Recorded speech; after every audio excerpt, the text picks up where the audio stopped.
Di negeri Kelantan 2023 dia sudah meningkat.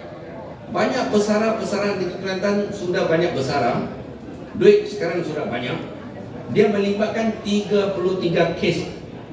Daripada 19 you lonjak pergi 33 kes. Kerugian dia 2.1 juta.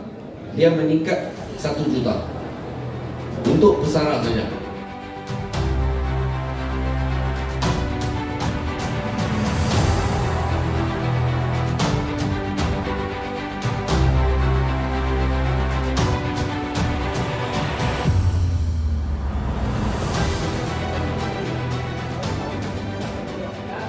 So untuk polis, Jabatan Siasatan Jenayah Komersial, kita ada scam me. Itu yang saya nak tunjuk slide. Kalau you ada slide, you boleh pakai phone. Phone kita boleh download. Download ini supaya kita boleh semak apa information yang ada tentang scammer, apa information yang disampaikan semak menu, kita boleh semak. Okey. Sini pihak JSJK kita ada buat satu app iaitu Semak Mute. Kalau kita ada phone, kita cuba Google kan Semak Mute. Kita pakai Play Store. Semak Mute ni kita install dalam phone supaya apa? Supaya kita boleh elakkan jadi mangsa. Semak Mute ni dia ada dua dia punya kegunaan. Satu tu no account, satu tu nombor phone. Contohnya yang kita hendak membeli satu kereta e-dagang dalam online, kita tak kenal orang tu. Okey? Mau beli sebuah kereta mewah punya. Contohnya Mercedes. Okey? Harga kalau yang E-Class punya saya jual 50,000. So kita pun tengok E-Class baru. Okey? So kita pun tertarik dan kita pun masukkan duit ke akaun. Kalau kita ada Semak Mute, kita boleh tengok sama ada akaun itu sudah ada orang buat report atau tidak.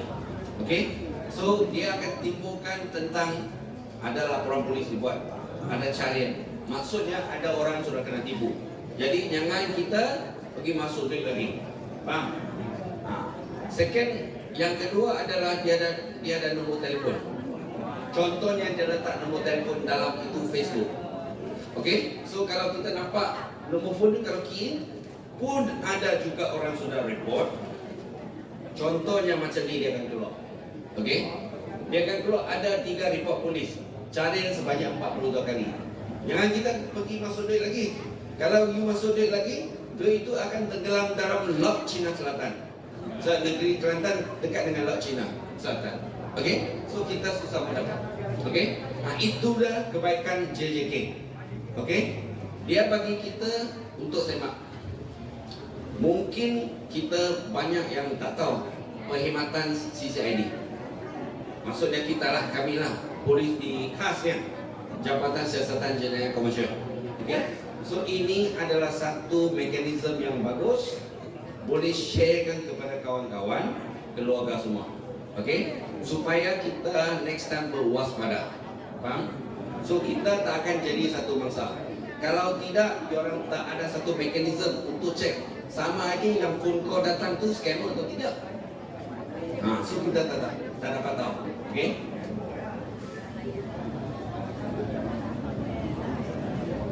Lepas tu pihak kerajaan Malaysia ada menumbuhkan satu 997. Apa itu 997? 997 adalah NSRC, National Scam Crime Response Center.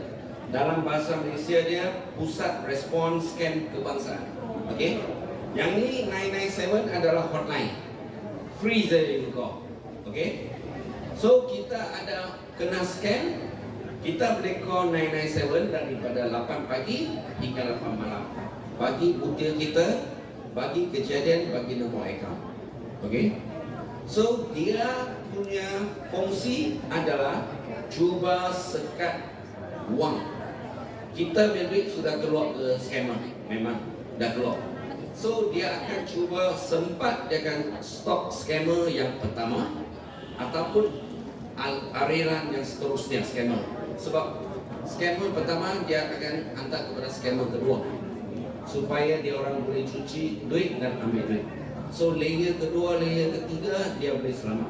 Kalau berjaya selamat, mungkin duit tuan-tuan dan puan-puan boleh dapat balik. Bergantung kepada keadaan semasa, kepantasan macam mana sekat duit dan juga cara aliran wang itu. Okey, dia tak kata 100%, but at least dia boleh cuba untuk menyelamatkan duit anda. Selepas tu baru dia proses untuk kembalikan duit. Okey, itu salah satu kebaikan daripada NSAS.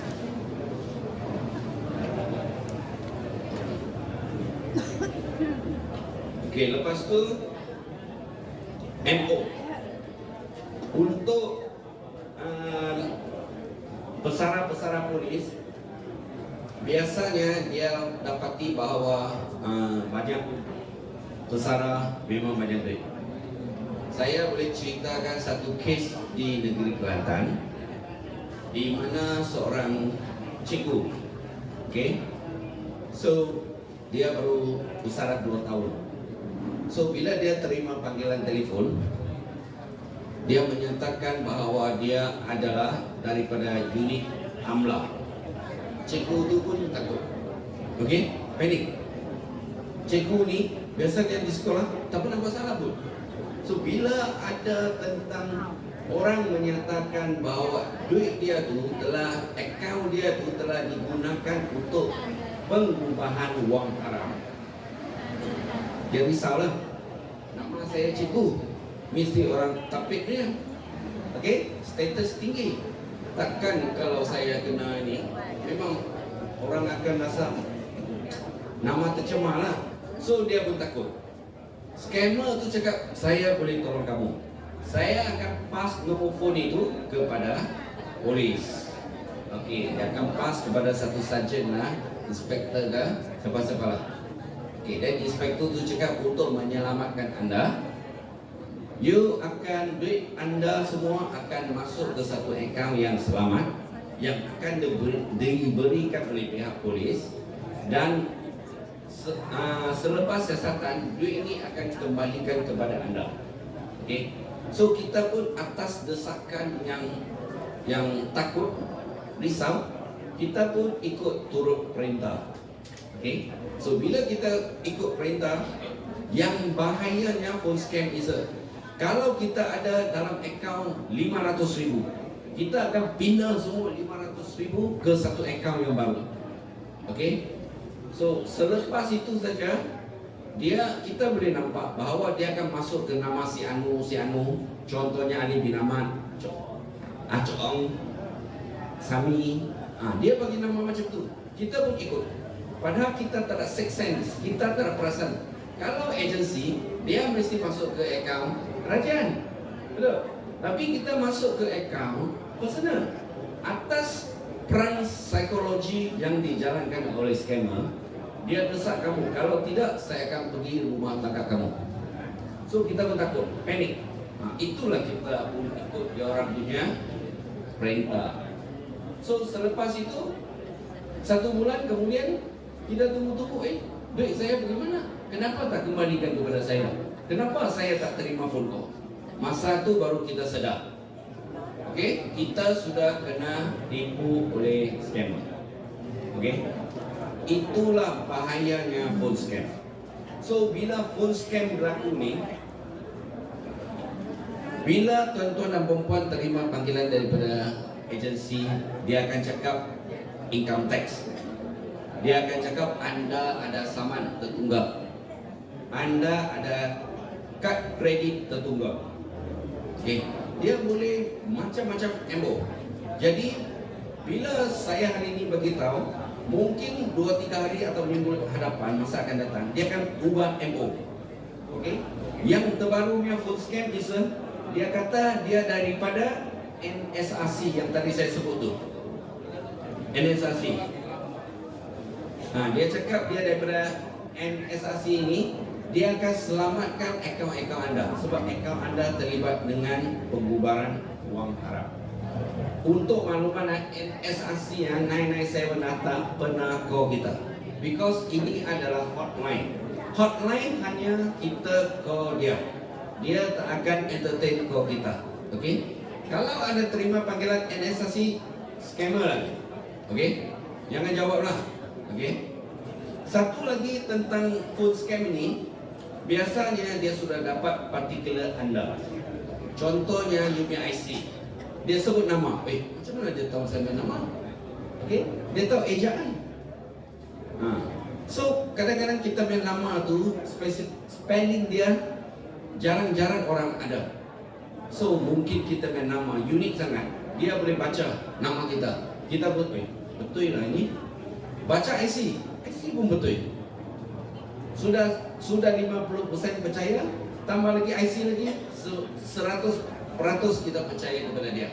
Kita pun ikutlah perintah dia. Okay? So mana yang menyatakan agensi untuk sambung satu tempat ke satu tempat dalam satu phone, satu panggilan, tanpa letak dan buka nombor tempat yang kemudian kita tahu, itulah scammer. Okey? Faham? Jangan lagi percaya. Kalau you percaya lagi, sia-sialah pagi ini saya datang cerita. Okey? Kalau saya tengok mungkin 2024 masih ada pesara yang kena tipu dan angka dia lebih tinggi daripada tahun lepas, maksudnya saya tidak percaya. Saya diminta tukar balik keluar daripada Kelantan kerana mission saya gagal. Okey? So untuk makluman, saya boleh bagi contoh. Di negeri Kelantan bagi tahun 2022, kes pesara saja 19 kes melibatkan berapa kerugian? Agak-agak berapa kerugian? 100 ringgit? 100 ribu? Lebih 5 juta. Okey, untuk 2022 pesara saja 19 kes melibatkan 1.1 juta. Untuk 2022. Untuk 2023 dia sudah meningkat. Banyak pesara-pesara di Kelantan sudah banyak besar. Duit sekarang sudah banyak. Dia melibatkan 33 kes. Daripada 19 you lonjak pergi 33 kes. Kerugian dia 2.1 juta. Dia meningkat 1 juta. Untuk pesara saja. Okey? So kita boleh tengok, kalau saya sebagai scammer, sasaran saya adalah siapa? Sasaran saya adalah orang-orang macam tuan-tuan dan puan. Sudahlah kita tua tapi ada duit. Handsome tak handsome, cantik tak cantik, lain cerita. Janji you punya account, poket you tebal, duit ada. Itulah tujuannya. Okay? So itulah kategori orang yang dia orang akan jadi sasaran. Scammer dia pun ada belajar marketing strategi. Siapa yang kita senang tipu? Siapa yang boleh percaya kata-kata saya? Itulah tujuannya kita sampaikan kepada pesara. Ini adalah yang penting. Kalau kita tak ambil perhatian, jangan panik, jangan terburu-buru. Kita letak phone, bincang sama kawan, cerita. Okay? So besok atau tu kita mungkin akan selamat. Faham tak? Sebab kalau ikut bentak dia akan mendesak kita supaya kita tak ada masa untuk fikir. That's why saya kata there is a perang psikologi. Dia akan depress kita. You cepat, kalau tidak saya tangkap you, saya tangkap anak you, saya pergi ke rumah, jatuhkan martabat kamu, jatuhkan maruah kamu. Itulah tujuan dia. Okay? Contoh tambah-tambah lagi, kita pesara yang berada di kedudukan yang tinggi dalam agensi kerajaan, kita adalah bekas seorang pengarap. Kalau saya kena tangkap, di mana saya mau pergi? Orang akan cakap saya, betul tak? Itulah dia akan memberi desakan kepada tuan-tuan supaya you akan rasa takut, panik, malu. Itu yang dia suka. Okay? So untuk phone scam ya, faham kan? Kadang-kadang dia telefon kepada kamu, dia menggunakan nombor telefon agensi kerajaan. Betul? You cakap, memang saya ini nombor telefon kerajaannya. Contohnya IPK, polis, Ibu Pejabat Polis Kontijen Kelantan. Search Google, nombor telefon betul. Jangan salah faham. Sekarang scammer, dia ada satu device, dia boleh channelkan nombor phone itu ke phone anda, mengikut dia boleh pintas hacking line kerajaannya keluar di phone, because dia ada satu app. Dia app itu boleh keluarkan nombor phone sebiji dengan nombor agensi. Okey, jangan tidak faham tau. Kadang-kadang kita kata, itu betul ini nombor telefon. Padahal dia orang sudah pintas itu line. Okey, itulah saya cakap. Kalau pintas line, dia ada periodnya. Dia akan lock location supaya yang lain itu dalam lingkungan itu anda punya phone di lock. Dia akan timbul apa-apa, nanti you call pun akan call balik kepada scammer. Kalau besok you call, automatic operator IPK yang akan jawab. Sebab you punya sekatan di keliling anda punya phone masa berada tu sudah hilang. Okey, faham? So saya cakap, jangan there and there. Macam ini sekarang terburu-buru. Satu lagi kes, sebelum saya tukar Kelantan, saya di Pulau Pinang. Ada satu gelaran Datuk. Okey, ada 11 juta di bank. 11. Okey, scammer itu bagi tahu kepada dia, you punya cuci duit apa semua. Apek ini, lelaki tua ni, pesara ni, dia pergi ke, bukan apek, bukan pesara, dia ada businessman. Dia pergi sana untuk keluar duit. Pihak M-Bank telah bagi tahu bahawa anda telah di-scam. Apek itu marah, itu duit saya punya hak. Dia ambil keluar 2 juta. Because bank boleh tahu you punya pattern. You bila masuk duit tak pernah keluar ni. Dan sekarang bank negara telah instruct kepada bank, bila ada sesiapa yang keluar duit macam pattern dia lain daripada biasa dia, pihak bank ditanggungjawabkan untuk tanya anda. Ya, jadi bila bank tanya anda, jangan marah itu bank. Sebab dia membantu kita untuk kita jadi mangsa. Dia kata, kenapa anda keluar duit? Dia kata, you tak pernah ni. Dan scammer sudah ajak dia bahawa you mau buat renovation rumah. So orang itu cakap, tak logik kan? So dia terpercaya. Dia marah-marah itu dia ambil keluar. Dia pergi ke mesin, dia pergi transfer 2 juta hangus macam itu saja. Okey?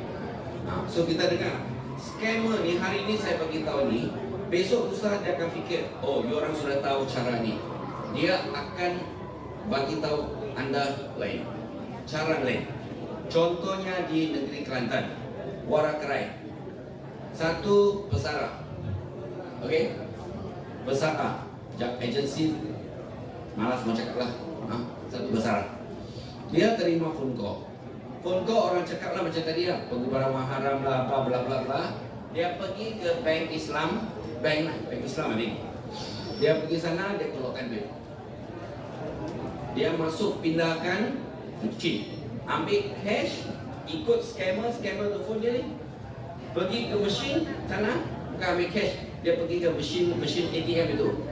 Dia cakap phone, dia panggil dia, transfer from account dia kepada third party menggunakan mesin ATM. Scammer itu sudah dapat duit. Scammer tak puas hati, seminggu kemudian call lagi. Katakan anda pergi buat pinjaman, dia pun pergi ke bank buat pinjaman. Nasib baik bank tak luluskan dia punya pinjaman.